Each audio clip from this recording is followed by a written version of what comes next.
কারণ আমি মাঝে মাঝে চিন্তা করি আমি কেন গল্প বলতে পারি। বাংলাদেশের চলচ্চিত্র অঙ্গনে নির্মাতা রায়হান রাফির নাম এখন আলোচনার কেন্দ্রবিন্দুতে। একের পর এক সফল কাজের মাধ্যমে তিনি নিজের অবস্থান শক্ত করেছেন। বিশেষ করে সুড়ঙ্গ সিনেমা ব্যাপক সাফল্যের পর তার ব্যক্তিগত জীবন নিয়ে শুরু হয় দর্শক ভক্তদের কৌতূহল, আর সেই কৌতূহলের কেন্দ্রে উঠে আসেন অভিনেত্রী তমা মির্জা। সুড়ঙ্গ সিনেমার কাজের সময় থেকে রাফি ও তমার ঘনিষ্ঠতা নিয়ে গুঞ্জন ছড়তে শুরু করে। শুটিং এর বাইরে বিভিন্ন সময় তাদের একসঙ্গে দেখা গেছে, কখনো পারিবারিক আয়োজনে, কখনো বন্ধু বান্ধবের আড্ডায়, আবার কখনো বিদেশ ভ্রমণে। সামাজিক যোগাযোগ মাধ্যমে তাদের একসঙ্গে উপস্থিতি নজর কাড়ে ভক্তদের। ফলে স্বাভাবিকভাবে প্রশ্ন উঠতে থাকে, এটা কি শুধু কাজের সম্পর্ক নাকি এর বাইরে কিছু আছে?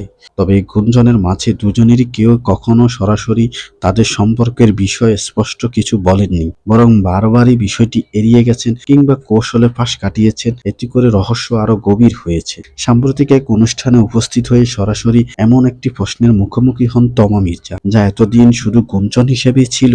তাকে জিজ্ঞেস করা হয়, রাফির সঙ্গে এখনো কি তোমার সম্পর্ক আছে? প্রশ্নটি শুনেই স্পষ্ট কিছু অপ্রস্তুত হয়ে পড়েন এই অভিনেত্রী। তার প্রতিক্রিয়ায় যেন ধরা পড়ে দ্বিধা আর অস্বস্তি। সরাসরি হ্যাঁ বা না বলে তিনি পাল্টা প্রশ্ন করেন, মানে কি বলবো, ট্রু নাকি ফলস? আর এই উত্তর মুহূর্তে ভাইরাল হয়ে যায় সামাজিক মাধ্যমে, কারণ এই বাক্যটি যেন একসঙ্গে অনেকগুলো প্রশ্নের জন্ম দিয়েছে। তোমার এই দ্বিধাগ্রস্ত প্রতিক্রিয়াকে অনেকেই ভিন্নভাবে ব্যাখ্যা করছেন। কেউ কেউ মনে করছেন তিনি ইচ্ছাকৃতভাবে বিষয়টি এড়িয়ে গেছেন, যাতে ব্যক্তিগত জীবন নিয়ে অতিরিক্ত আলোচনা না হয়। আবার কেউ বলছেন সরাসরি অস্বীকার না করাই গুঞ্জনের পিছনে কিছু সত্যতা থাকতে পারে। বিনোদন জগতে এমন পরিস্থিতি নতুন নয়, তারকারা অনেক সময় নিজেদের ব্যক্তিগত সম্পর্ক প্রকাশ্যে আনতে চান না, বিশেষ করে যখন সেটি নিশ্চিত বা স্থায়ী পর্যায়ে পৌঁছায়নি।